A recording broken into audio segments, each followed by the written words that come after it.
Donc, bonjour à toutes et à tous. Je me présente Armelle Chauveau, responsable du pôle Créer mon entreprise pour la communauté d'agglomération de Grand Paris Sud.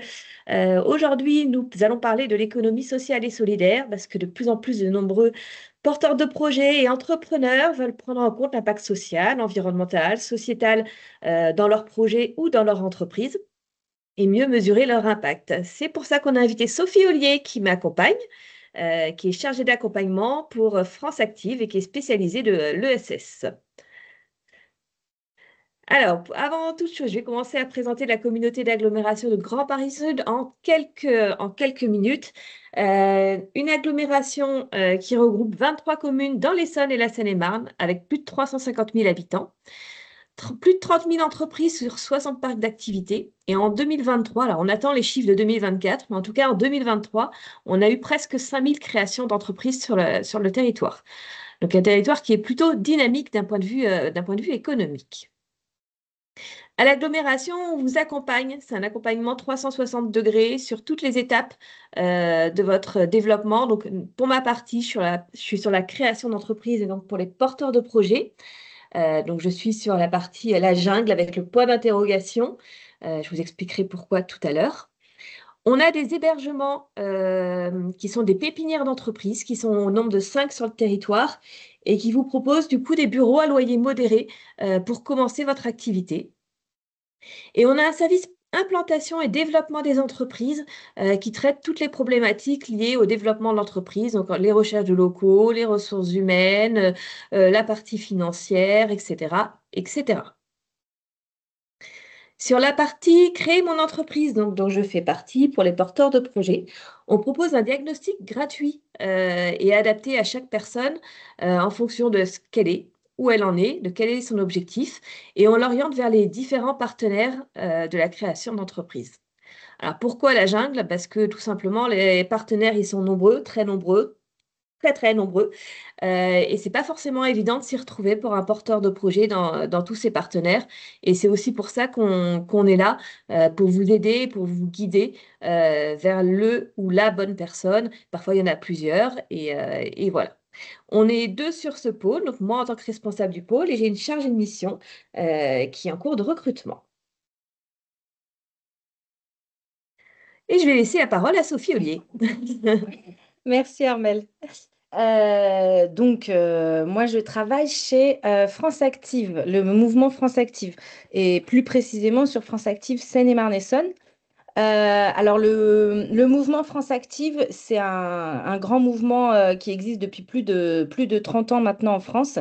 Il a été créé initialement pour permettre à des entrepreneurs, des petits entrepreneurs, et des structures de l'économie sociale et solidaire, donc des structures qui agissent pour l'utilité sociale, de pouvoir avoir accès à l'outil bancaire et à des financements. Là où très souvent, des petites structures, et notamment des structures associatives ou autres qui n'ont pas une finalité commerciale très forte, enfin, pas de finalité commerciale d'ailleurs pour certaines, de pouvoir avoir quand même accès à des outils financiers pour se consolider, pour se développer, etc. Donc initialement, France Active, c'est vraiment un acteur qui agit dans le milieu de la finance, et notamment la finance qu'on appelle solidaire. En plus de 30 ans, elle a aussi développé un autre métier qui est l'accompagnement. Donc aujourd'hui, les deux grands métiers de France Active, c'est le financement et l'accompagnement. Et le mouvement France Active couvre l'ensemble du territoire français et outre-mer. Il se déploie par des associations territoriales. Donc, nous, on s'est rassemblés sur la Seine-et-Marne et l'Essonne. Sur notre territoire, on est voilà, à peu près 35 salariés, plus une partie aussi de bénévoles. Alors, nous, nos bénévoles, on est plutôt sur des anciens dirigeants, par exemple, des anciens dirigeants d'entreprise. Et voilà, on couvre l'ensemble de la Seine-et-Marne et de l'Essonne. L'idée, c'est vraiment de pouvoir permettre aux entrepreneurs et particulièrement les entrepreneurs qui ont des projets qu'on dit engagés, du moins qui ont une volonté d'agir d'avoir des effets positifs sur l'emploi, sur l'environnement, sur l'aspect social, sur leur gouvernance, etc. Donc en gros, qui essayent vraiment de pouvoir imaginer une forme d'entreprendre qui soit vertueuse pour nos sociétés. On intervient principalement aussi sur des structures euh, qui sont relativement, alors on peut acheter auprès de grosses structures, mais c'est quand même notre cœur de métier, il est beaucoup plus auprès de petites structures, celles qui justement ont plus de difficultés d'avoir accès à des outils d'accompagnement ou de financement de par leur taille et leur échelle. Donc voilà, l'idée, c'est vraiment qu'on puisse soutenir l'innovation sociale, le développement économique au service de l'emploi, des territoires et de l'environnement.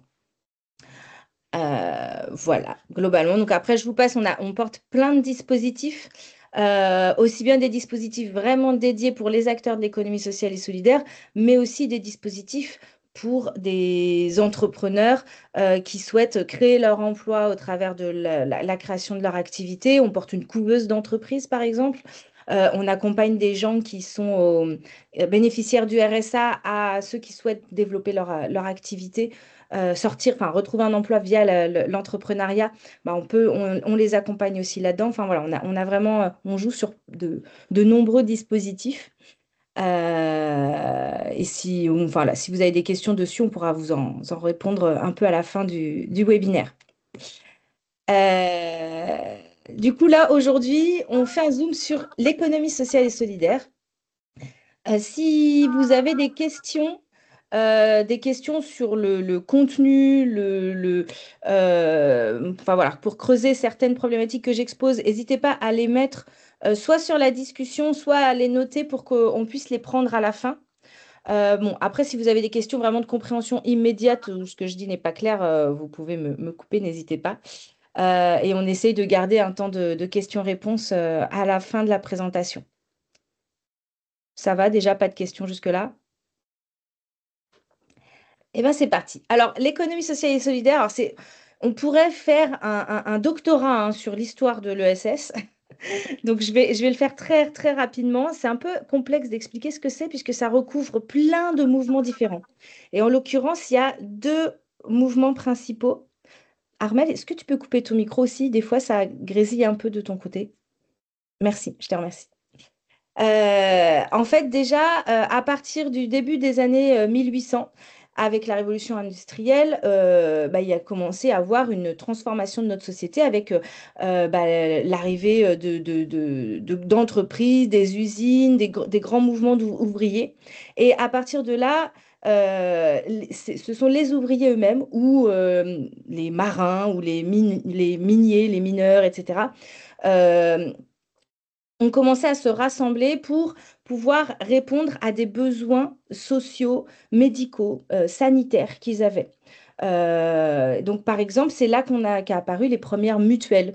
Les gens qui, ensemble, bah, se faisaient une cagnotte, un pot commun, pour pouvoir mettre un petit peu d'argent et de moyens de côté au cas où l'un des leurs a un problème et bah, tous ensemble puissent puiser dans ce pot pour pouvoir répondre à ce problème. Bah, c'est la réapparition des premières mutuelles. Et ça, c'est pas une initiative ni de l'État ou d'entreprise, c'est vraiment une initiative des ouvriers eux-mêmes, c'est une initiative citoyenne au départ. Et ben, ces premières initiatives, ça a été la naissance de ce qu'on a appelé l'économie sociale. Donc voilà, les premières mutuelles, mais aussi les premiers syndicats, aussi les premières grandes associations, mouvements associatifs qui ont commencé à se rassembler pour garder, proposer des activités culturelles aux enfants, etc. Donc tout ça, c'est des projets, des dynamiques collectives qui se sont construits à l'initiative de personnes pour répondre à des besoins sociaux. Et petit à petit, ça s'est structuré, c'est devenu bah, voilà, des mutuelles, des syndicats, des associations. En 1901, enfin, la loi 1901 a permis justement de rendre concret et légal le fait de se structurer, de se regrouper collectivement autour de projets. Donc c'est vraiment l'apparition de l'économie sociale. Et ça s'est développé jusque dans les années 70. Là, il y a une nouvelle dynamique qui est arrivée. Dans les années 70, on voit apparaître de grandes crises sociétales avec une explosion du chômage en France, hein. Je crois que c'est en 72 qu'on arrive pour la première fois aux 1 million de chômeurs et très vite on monte aux 2, 3 millions.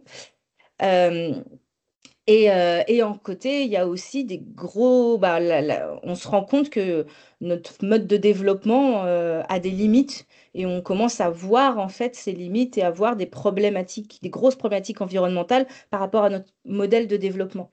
Et là encore, beaucoup de citoyens commencent à initier de nouvelles formes d'activités, de nouvelles formes de structures. C'est aussi lié, par exemple, au mouvement, à la libération de la femme. Enfin, on dit libération de la femme, la femme qui de plus en plus va travailler, etc.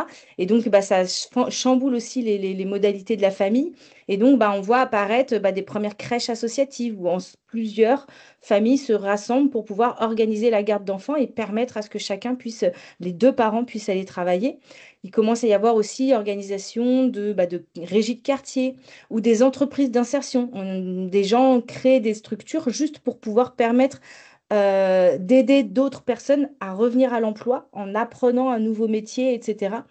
Les garages solidaires, etc. Aussi, les supermarchés coopératifs, le mouvement des AMAP, vous savez, ceux qui, autour d'un producteur de fruits et légumes, par exemple, d'un maraîcher, se mettent à plusieurs pour pouvoir commander et payer des paniers de fruits et légumes d'avance et faciliter le déploiement de l'agriculture paysanne, bio et locale. Et donc, toutes ces initiatives, c'est une nouvelle forme aussi d'entrepreneuriat et qui là aussi, va trouver de, nouvelles formes d'organisation, de nouveaux modèles économiques. Et c'est des entreprises, c'est des structures qui créent de l'emploi, qui créent une économie très, très locale, très ancrée sur les territoires. Très souvent, c'est des dynamiques collectives, donc ce sont des gouvernances qui sont ouvertes, qui sont partagées.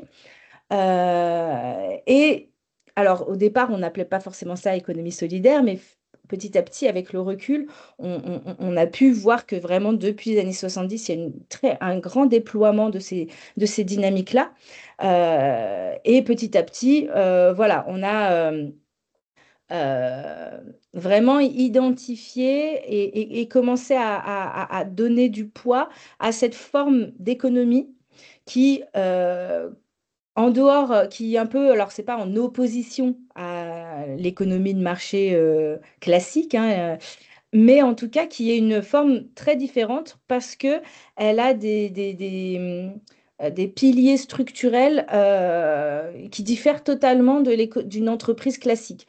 La volonté première d'une structure d'économie sociale et solidaire, c'est répondre à un besoin social. C'est pas euh, de générer du bénéfice, voilà, de créer une activité économique qui permet de générer du bénéfice. C'est vraiment de répondre avant tout à un besoin social. Et elle a aussi des spécificités liées souvent à une gouvernance partagée, une gouvernance participative et une lucrativité limitée.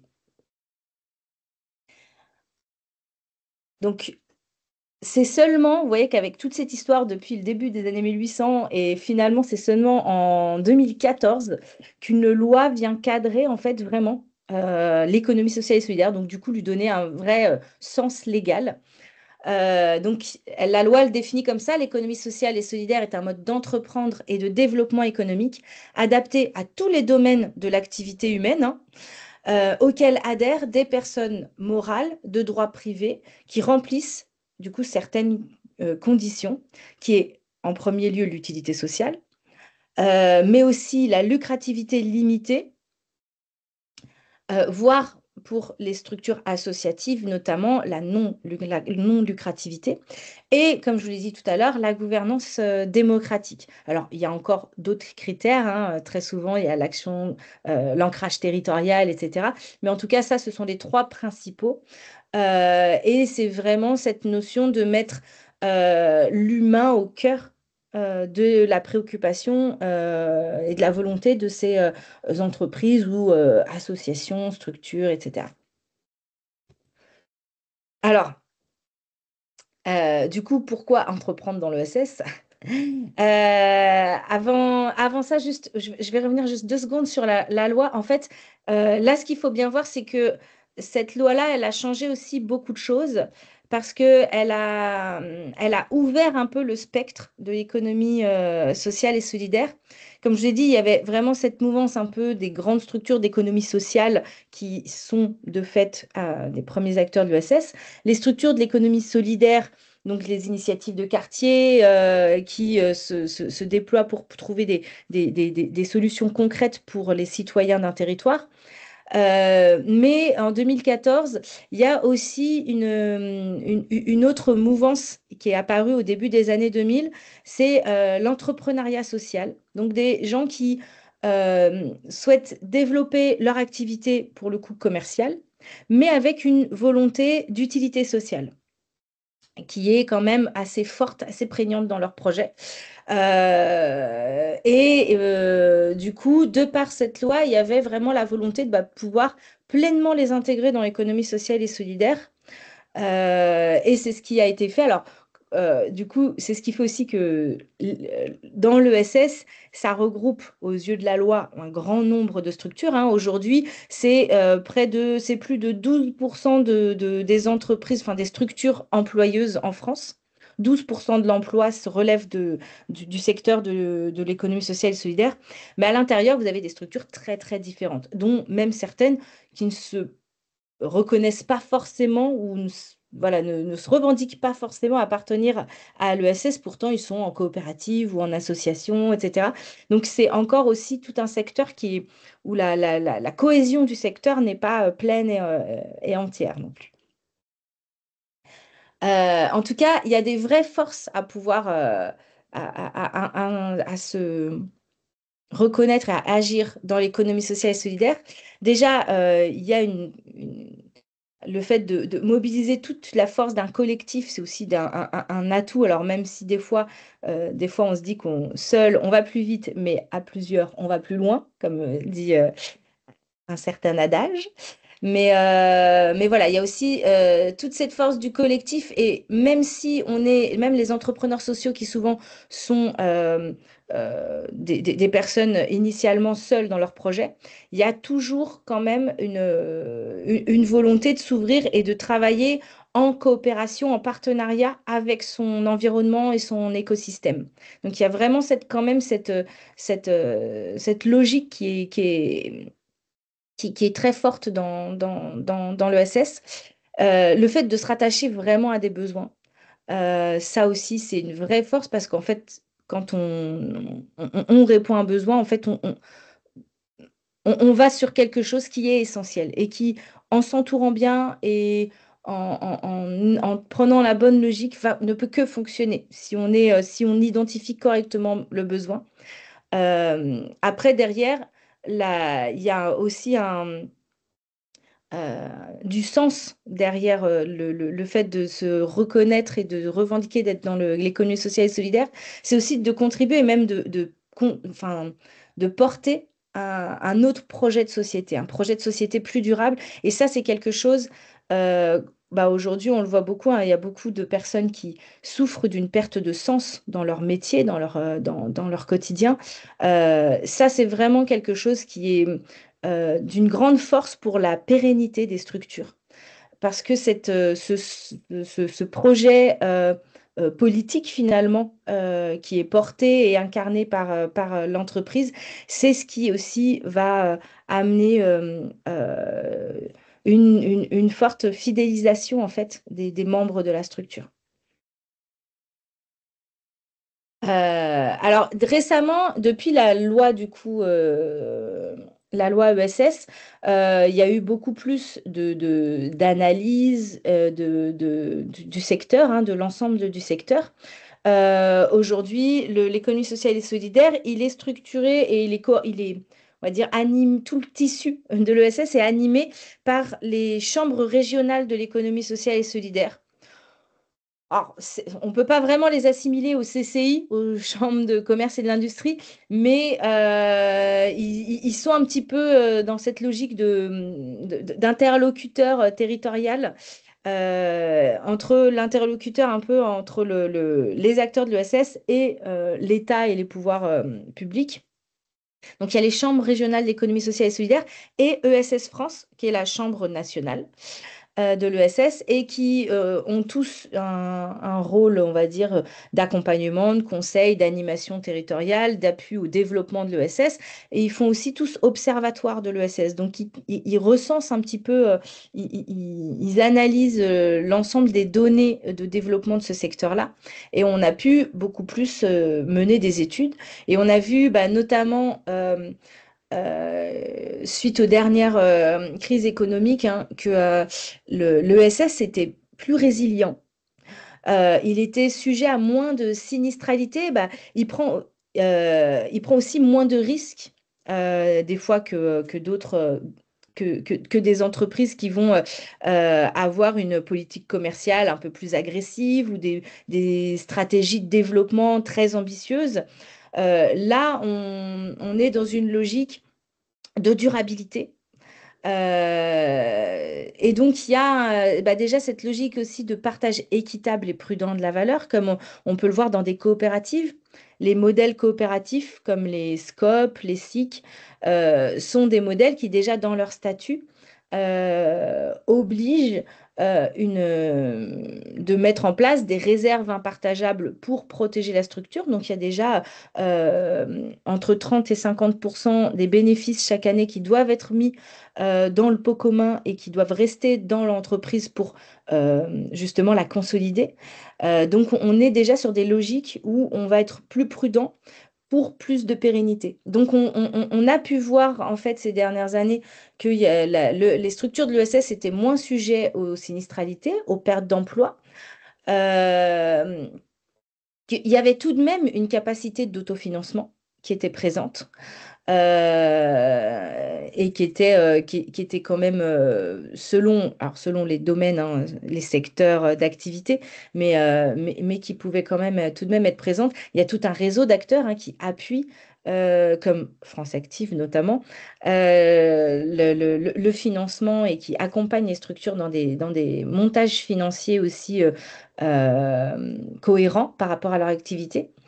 Dans l'économie sociale et solidaire, vu qu'on répond à des besoins sociaux, on agit pour l'intérêt général et très souvent, même la plupart du temps, on s'inscrit finalement dans le cadre de politiques publiques.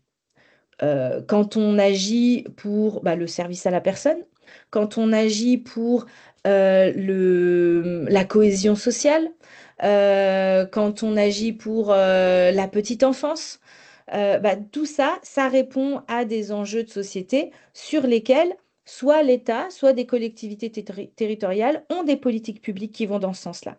Et donc, de fait, elles s'appuient aussi sur des acteurs. Donc, elles vont mettre en place des actions, elles dédient des budgets pour mettre en place des actions sur ces sujets-là. Mais dans les budgets qu'elles vont dédier à ces politiques publiques, elles vont aussi avoir une part pour appuyer et s'appuyer sur des acteurs de leur territoire pour aussi agir concrètement sur le terrain. Donc, par le biais de subventions, mais aujourd'hui, les modalités de financement public aujourd'hui peuvent aussi passer par le biais de prestations de services, de marchés publics, etc. Donc, on est aussi dans des logiques de complémentarité avec l'État, les collectivités territoriales, et donc avec lesquelles on peut pouvoir bénéficier de partenariats et de financement dans ce cadre-là. Et il y a aussi, de par cette activité d'utilité sociale, il y a aussi pour la plupart une fiscalité adaptée. Alors là, principalement pour les structures associatives. Hein, excusez-moi, je bois en même temps pour pas m'assécher. Euh, alors, je ne vais pas rentrer dans le détail, mais en tout cas, depuis, alors si je me trompe pas, c'est dans les années 70-80. L'État a permis à ce que les associations puissent bénéficier de dons. Et donc, dans ce cadre-là, le don peut être déductible d'impôts. Donc, pour favoriser et faciliter les citoyens ou les entreprises à les inciter à faire des dons financiers ou matériels, hein.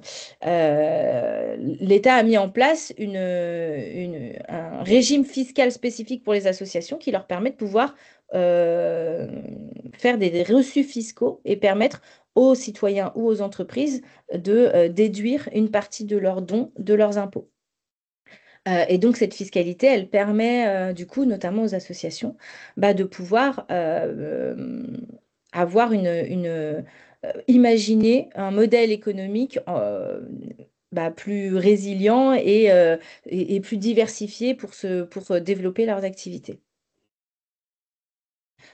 Alors, justement, dans l'économie sociale et solidaire, concrètement, si on regarde vraiment les statuts juridiques juste par ce prisme-là, finalement, il y a historiquement quatre formes de structures qui relevaient de l'économie sociale et solidaire avant la loi. C'était les associations, donc de loi 1901, les mutuelles, qui ont un statut juridique particulier, les coopératives, toutes coopératives, donc vous pouvez avoir des coopératives ouvrières, mais aussi des coopératives dans l'agriculture, enfin agricole, etc. Tout ça, ça relève de l'ESS. Les fondations, alors les fondations, c'est un peu particulier, c'est pas des structures qui agissent directement pour des publics, mais elles financent les projets d'utilité sociale. Donc, de par cette casquette-là, elles relèvent de l'économie sociale et solidaire. Et depuis 2014, une entreprise commerciale, qui vise une utilité sociale, peut prétendre à avoir un agrément.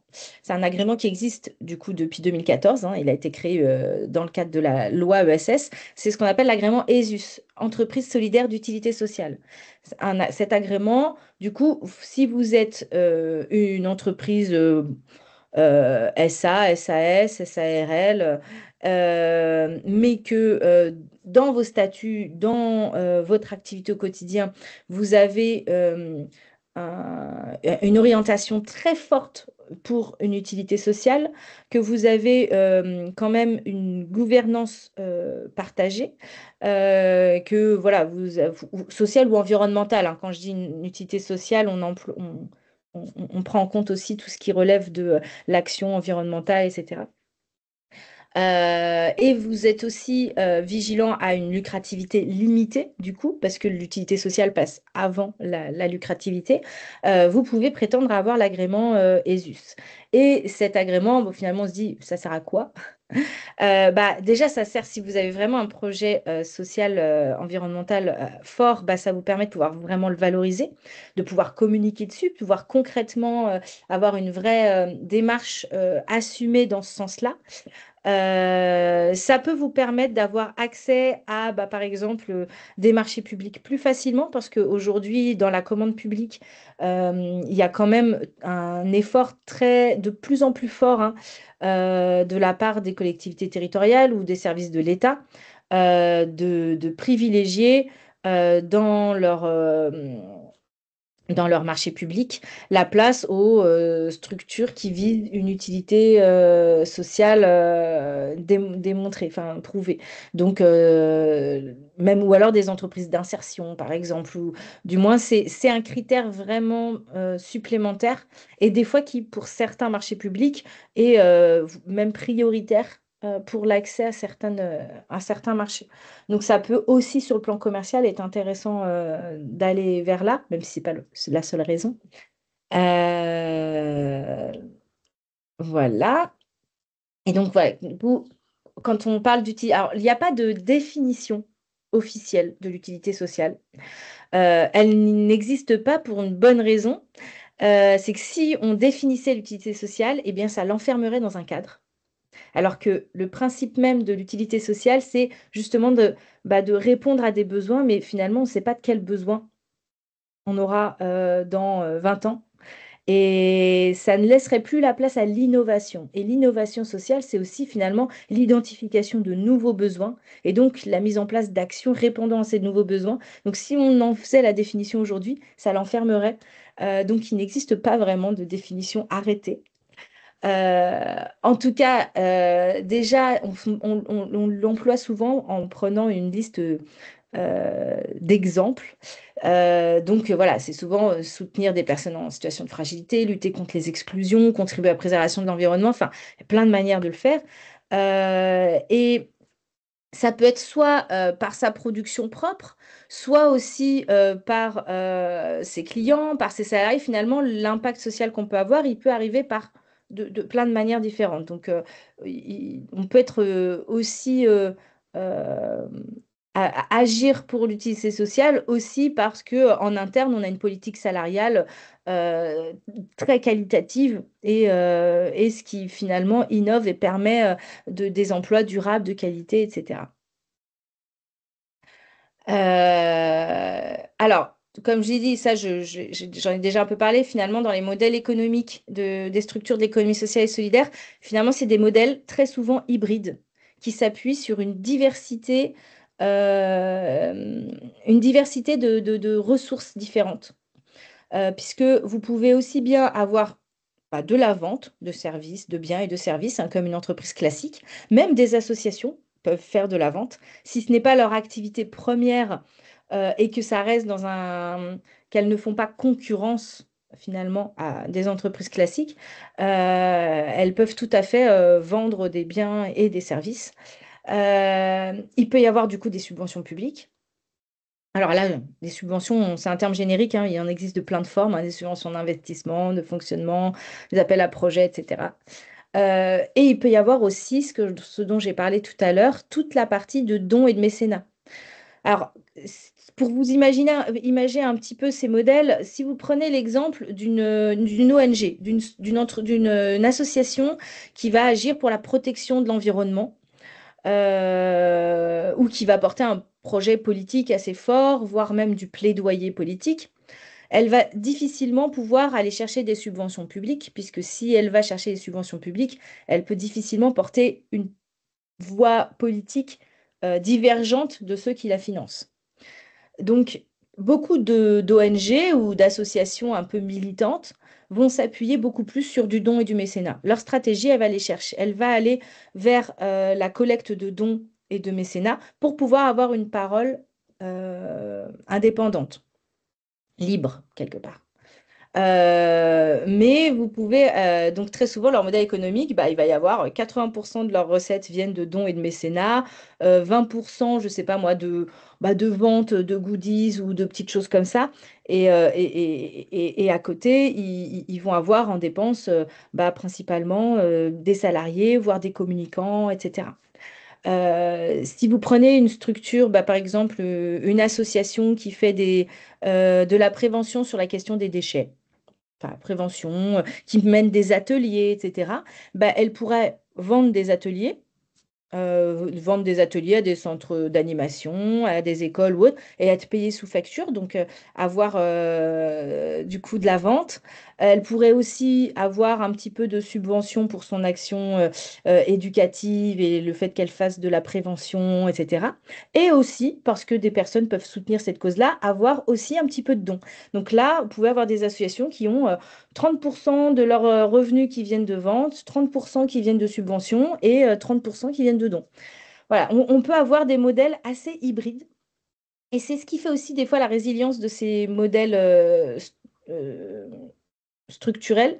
C'est que en fonction des périodes, des difficultés qu'on va pouvoir rencontrer, par exemple, quand il y a une petite crise sanitaire mondiale qui arrive comme ça, d'un coup, beaucoup de choses peuvent être bloquées. On ne peut, il y a plus d'activité, donc la vente s'écroule complètement.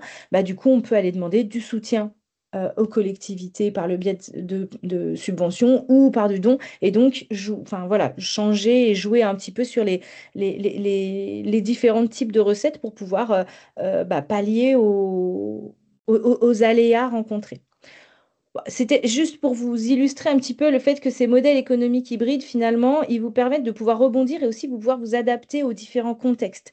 Il y a des fois des périodes ou des changements électoraux. Finalement, vous êtes dans une collectivité territoriale qui, entre guillemets, je sais pas, change de bord. Vous étiez très soutenu avant. Du jour au lendemain, vous avez perdre 50% de vos subventions. Comment vous pouvez rebondir? Eh ben, vous pouvez rebondir en imaginant votre activité différemment, en passant par le biais de vendre plus de prestations de services ou voilà, en travaillant avec d'autres types, d'autres acteurs.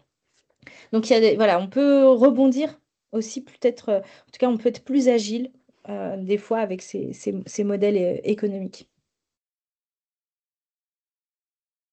Alors, je voulais pas être trop longue, donc du coup, dans l'ensemble, je vous ai fait un petit peu le tour. Donc, ce qu'il faut bien retenir, voilà, c'est que l'économie sociale et solidaire, ça relève un grand champ de structures. Euh, la- la- une grande diversité de structures qui ont toutes comme point commun de répondre à des besoins sociaux, environnementaux, euh, d'avoir un ancrage souvent territorial assez fort, en tout cas une volonté et une complémentarité avec les pouvoirs publics, avec les politiques publiques, une lucrativité limitée et là aussi une dynamique collective et une gouvernance partagée dans la logique de ces structures-là. Voilà, donc on va laisser la place aux questions. Il nous reste un bon quart d'heure.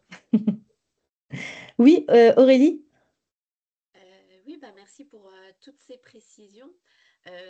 J'avoue, j'aurais aimé en fait bien saisir tout ce que moi, j'avais compris que l'ESS, elle imposait aussi des choses. Donc, on a parlé de reverser 50% des bénéfices, par exemple, dans l'entreprise, enfin, Hmm. de réinvestir ces bénéfices. Mais je pensais qu'il y avait d'autres sujets sur les écarts de salaire ou autres. Et je voulais, voilà, Oui, alors oui, je suis pas rentrée dans les détails. Vraiment, alors sur les écarts de salaire, on est quand même large, hein, parce que la loi impose un écart minimum de 1 à 10. En gros, le salaire le plus bas de l'entreprise et le salaire le plus haut, il ne faut pas qu'il soit... on peut, la tension salariale ne peut pas être plus élevée que 10. Donc le plus bas salaire, il faut le multiplier par 10 pour atteindre le plus haut salaire possible. Je ne sais pas si je suis claire. oui. Voilà, donc ce qui laisse quand même une petite marge, parce que si on prend ne serait-ce que le SMIC multiplié par 10, ça laisse quand même une bonne marge. Alors effectivement, on est loin des écarts que des grandes entreprises comme Total, où là, on n'est pas sur une multiplication de 10, mais plutôt je ne saurais même pas dire d'ailleurs. Mais oui, il y a la tension salariale, mais elle est quand même assez souple. Les critères principaux, vraiment, je vous les ai dit. Bon, l'utilité sociale, ça, c'est même pas un critère, c'est fondamental, c'est le pilier, c'est le socle. Après, c'est vraiment une gouvernance participative. Donc, la difficulté, par exemple, si on prend le cas d'une micro-entreprise, c'est pas possible d'avoir l'agrément ESUS sur une micro. Il faut forcément que ce soit une structure qui ait un minimum 2 personnes à l'intérieur. Donc, c'est voilà, sur les entreprises unipersonnelles, c'est techniquement pas faisable. Après, dès qu'on part sur une entreprise à plusieurs, c'est déjà pour la partie gouvernance participative. Et oui, la lucrativité limitée. Mais après, c'est les principaux critères. Alors, merci. Bon, mais du coup, j'ai pas de questions. Ah, c'était votre question justement. Pardon, j'avais pas vu que j'avais ouvert mon micro. Excusez-moi. Ah non, pas de souci. Oui, Élise? Oui, bonjour. Bonjour. Vous m'entendez? Oui. Moi, j'ai une question. Alors, c'est quelque chose que j'ai déjà un peu étudié, mais j'aimerais avoir la confirmation parce que moi, je pars sur une entreprise adaptée avec un double statut, avec le statut ESUS. Est-ce que les deux sont compatibles du coup ou pas? un double statut, c'est-à-dire? De faire une entreprise adaptée et demander l'agrément en même temps. C'est Alors, une entreprise adaptée, c'est pas un statut juridique. Vous visez quel statut? Parce que pour une entreprise adaptée, vous pouvez vous mettre en SA, SAS, mais aussi en association. Une association peut avoir... L'entreprise adaptée, c'est un agrément déjà. c'est déjà un agrément. D'accord, Oui. Et, d'accord. et du coup, il faut choisir votre statut juridique. Le statut juridique, c'est SA, SAS, Oui, oui, oui, bien sûr. SARL Non, non, sur une ou ASARL, association. non. Mais je Vous, ce pensais serait une... que, en fait, que l'entreprise adaptée était un statut juridique. Donc, autant Non, pour moi. ouais, non, Ouais, c'est autant un pour moi. agrément. Après, l'agrément, vous pouvez cumuler plusieurs agréments. Donc, D'accord, avoir oui, en fait, c'est ça la l'agrément, question. voilà. Oui, oui, ça tout à fait. Vous pouvez cumuler plusieurs agréments et l'agrément ESUS est cumulable avec l'entreprise adaptée. L'entreprise adaptée, oui, parce que là, on est Oui, sur oui. l'utilité sociale. Ok, d'accord. Et si on souhaite rencontrer quelqu'un de France Active, comment on fait Oh, bah, c'est assez facile. On est Oui, très accessible. d'accord. Non, bah, vous pouvez nous appeler. Après, via notre site internet, vous avez toute la boîte contact. Enfin, voilà, Mm, on a une personne à l'accueil qui peut vous orienter. Nous, chez France Active Seine-et-Marne-Essonne, du coup, on se répartit et par territoire, mm. donc Essonne ou Seine-et-Marne. Et après, par métier. Donc, il y en a qui sont plus sur le financement, d'autres sur l'accompagnement. Donc, après, ça dépend ce dont vous avez besoin. Mais même en passant par l'accueil, en fait, D'accord. notre Et responsable d'accueil. l'accompagnement, il a un coût? Alors, ça dépend des accompagnements. En général, s'il a un coût, il est très, très minime. Mm. Après, ça dépend des dispositifs. D'accord, ok. Là, pour le coup, enfin, ou alors, il faudrait que je Oui, rentre dans le détail. c'est au cas par cas, d'accord, j'ai C'est au cas compris. par cas, oui, parce que nous, les dispositifs, par exemple, sur l'économie sociale et solidaire, la plupart, comme le programme Émergence, dont je vous parlerai après, Mm, ou le DLA, ils sont entièrement gratuits pour les acteurs, mais on a aussi une couveuse d'entreprise mm. où enfin, il y a une contribution financière, mais Mais voilà, minime. Mm. elle est pas... Et puis, elle dépend aussi du chiffre d'affaires que vous allez réaliser. Enfin bon, D'accord. pas très clair, voilà. Ok, ben, je vous remercie. Ouais.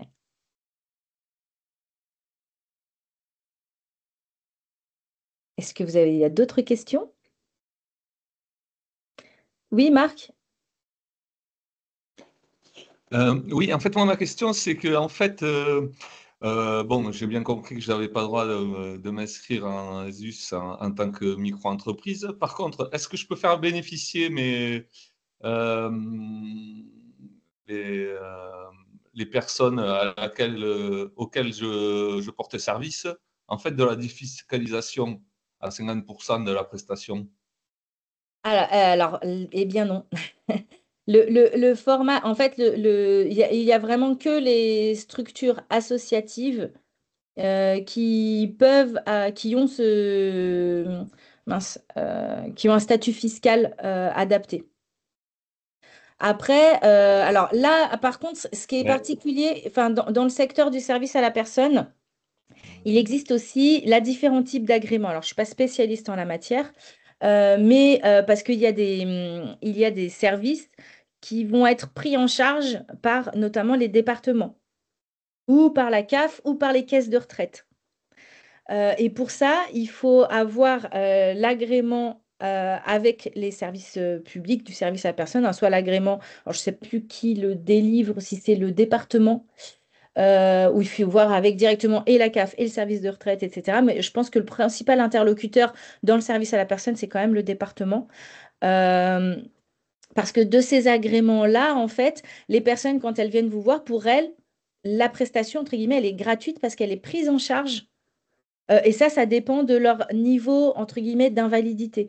Plus les personnes vont avoir de difficultés par exemple, se déplacer ou autre, plus elles vont avoir droit à des aides publiques.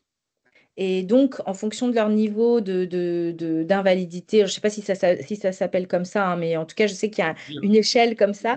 Il y a une prise en charge par les services publics et eux, ils peuvent du coup avoir de l'aide à domicile pour eux gratuitement ou à coût modéré, parce que pris en charge par le département ou la caisse de retraite ou la CAF. Mais ça, alors dans le service à la personne, c'est un secteur qui est un peu particulier. Alors, je peux faire une toute petite parenthèse parce qu'il y a d'autres secteurs qui sont de plus en plus comme ça. C'est-à-dire qu'on est sur un secteur qui initialement était vraiment de l'action sociale pure, donc beaucoup avec des associations qui intervenaient dans ce secteur-là. Et c'est un secteur qui s'est privatisé. Donc, il y a de plus en plus d'entreprises privées qui viennent, entre guillemets, sur le marché, parce que c'est devenu un marché. Et il y a aujourd'hui une sorte de concurrence qui se joue un petit peu dans ce secteur-là. Il y a en plus une des politiques publiques qui ont beaucoup évolué. Il y a eu des gros changements, notamment une grosse réforme l'année dernière qui a été mise en application, là, de CDH, oui, l'année dernière, qui a changé pas mal de choses. Mais c'est un secteur qui a été pas mal bousculé. Et où il y a une polarisation un petit peu des acteurs comme ça, entre ceux qui viennent vraiment de l'utilité sociale et notamment des associations qui ont des agréments auprès des pouvoirs publics et les entreprises privées qui, du coup, pour le coup, n'ont pas forcément les agréments, mais qui ont une politique commerciale assez poussée. Et ces deux mondes se confrontent un peu. Donc voilà, après, là, il faudrait que vous rencontriez, en fait, je pense que ça vaudrait le coup, vous, dans le développement de votre activité. Vous savez, on passe toujours par une phase d'étude de marché aussi, d'analyse de l'environnement économique dans le secteur dans lequel vous allez.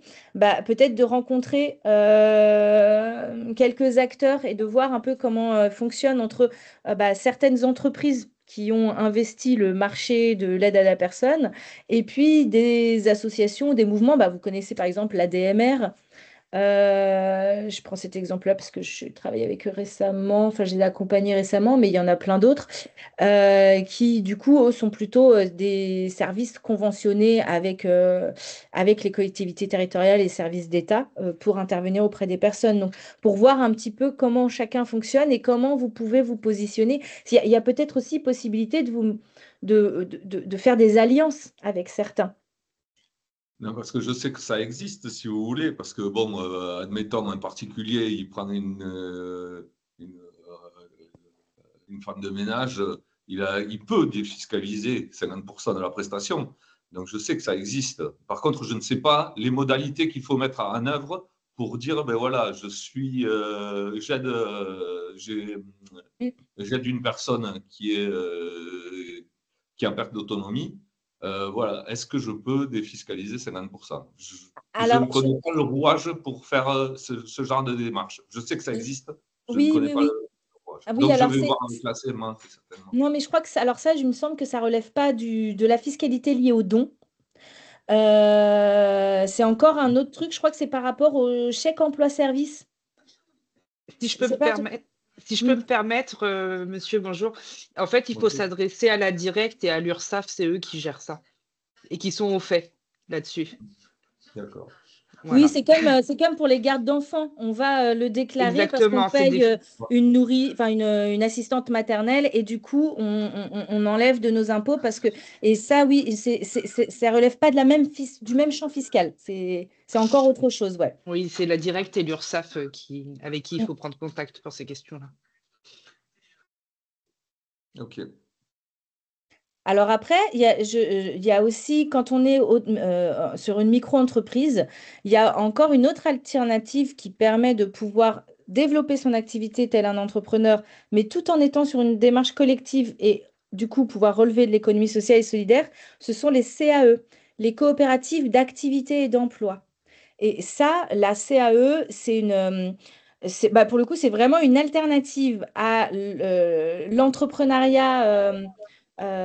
L'entrepreneur un peu isolé, la micro-entreprise, puisque du coup, autour d'une coopérative, donc vous voyez, une coopérative, ça appartient à ses salariés, à ses membres. Hein. Et en fait, les CAE, elles rassemblent plein d'entrepreneurs. Alors, qui peuvent avoir chacun leur métier différent. Hein.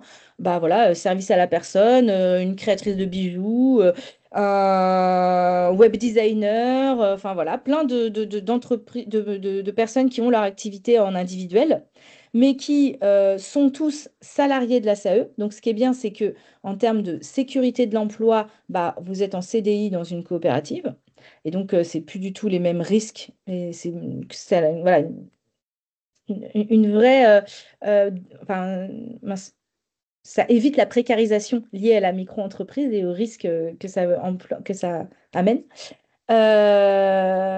Et par contre, dans cette coopérative, le principe, c'est que ensemble, vous mutualisez des services. Donc, il peut y avoir bah, très souvent le b.a.-ba, hein, la comptabilité qui est mutualisée. Il peut y avoir des services de communication. Il peut y avoir même bah, de l'accès à de la formation mutualisés au sein de la CAE. Et donc, les CAE, c'est vraiment des outils qui permettent de pouvoir à ce que chacun développe son activité et en même temps travaille ensemble autour quand même d'une entreprise et d'un projet commun, donc une gouvernance participative, parce que vous faites partie de l'Assemblée générale de la coopérative, vous pouvez être membre du conseil coopératif ou même avoir un mandat pour en être pendant un temps le président, le gérant, etc. Donc après, ça, c'est des postes qui tournent. Après, chaque coopérative peut avoir des projets différents, hein, mais c'est aussi, il y en a sur le territoire, hein, en Essonne et en Seine-et-Marne. Enfin, je vous invite à vous renseigner sur ces statuts-là parce que c'est vraiment des projets intéressants, des pistes intéressantes pour D'accord. développer son activité. Très Ça bien, se je vous prête, remercie. ça se prête tout à fait au genre d'activité que vous pouvez faire. Après, bien sûr, il y a une partie de votre chiffre. En fait, vous rémunérez en fonction de votre chiffre d'affaires. Donc, votre salaire, finalement, c'est votre chiffre d'affaires qui est transformé en salaire. Et il y a une partie, alors ça dépend des coopératives, mais ça peut être, je sais pas, 8% ou 10% qui est, qui est pour la coopérative. Enfin, en gros, il y a le chiffre d'affaires et il y a un pourcentage qui va pour la gestion administrative et tout ce qui est mutualisé au sein de la coopérative. D'accord. Oui, Aurélie, il y avait une question aussi. Oui, en termes de temporalité, quand on crée son entreprise, bah, j'imagine qu'on n'est pas tout de suite bah, l'agrément ESUS ou la labellisation ESS, elle se fait après un temps d'activité ou ça peut se faire Euh, dans les 12 mois qui suivent ou alors, c'est pour avoir l'agrément ESUS, déjà, le mieux, c'est que si vous êtes en lancement d'activité, vous pouvez vous faire aider et conseiller pour rédiger vos statuts de manière à ce que dans les statuts, parce que c'est ça qu'on va regarder sur les comités, c'est dans les statuts si vous respectez bien les règles de la loi ESS, enfin les règles pour les US. Et donc, c'est d'inscrire, de mettre les bons trucs dans les statuts, quoi. Genre la gouvernance partagée, l'utilité sociale, etc. Enfin, il faut que ça apparaisse dans les statuts. Alors, c'est plus simple de l'avoir une fois qu'il y a déjà 1 ou 2 années d'activité, mais c'est pas impossible de l'avoir assez rapidement. Maintenant, le mieux pour ça, c'est que pour avoir l'agrément ESUS, vous pouvez vous faire aider et conseiller par la CRES, Chambre régionale de l'économie sociale et solidaire, donc la CRES Île-de-France. Ils font des webinaires régulièrement sur comment avoir l'agrément ESUS, etc. Et ils peuvent aussi vous recevoir en rendez-vous, enfin en individuel, pour vous conseiller, vous aider dessus. Voire même vous conseiller des avocats qui peuvent vous aider à rédiger les statuts, etc. Et après, l'agrément ESUS, il se demande auprès de la DETS, service de l'État lié à l'emploi. d'accord. Voilà. Donc après, je pense que je connais pas exactement les délais. Mais c'est possible que ce soit pas trop long. Si vous êtes bien accompagné et que vous arrivez à trouver les bons contacts tout de suite, ça peut se Est-ce que faire vous assez pouvez redonner rapidement. les noms, s'il vous plaît, du comité et de l'ADEPS? J'étais en train de noter, mais ça a été trop vite. Ah, pardon. Alors, ceux qui peuvent vous accompagner dessus, c'est la Oui, CRES, Chambre régionale de l'économie sociale et solidaire. oui. Et pour passer en comité, la demande d'instruction, enfin la demande des US, il se fait auprès de la DETS. ADEPS, ADE. Non, DETS. D'accord. Direction Non, départementale de l'emploi, des... social. non, Non. de l'emploi, du territoire. Non, J'arrive. parce que quand quand on recherche sur Internet, c'est un peu flou, hein, tout ça, justement, à qui adresser la demande d'agrément, etc. Il y a une opacité sur l'information qui est assez Oui, bah, extraordinaire. si vous voulez, n'hésitez pas à me renvoyer un petit mail ou D'accord. à Armel.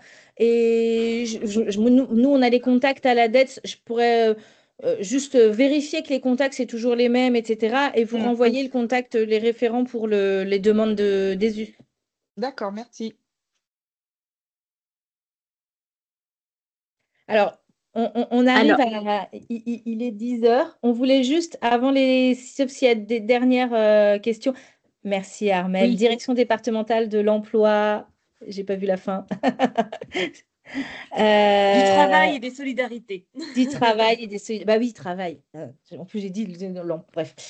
Euh, on voulait juste vous montrer, vous parler de enfin, un programme, un concours. Euh, le programme Émergence, donc à France Active Seine-et-Marne-Essonne, je suis chargée de coordonner ce programme notamment.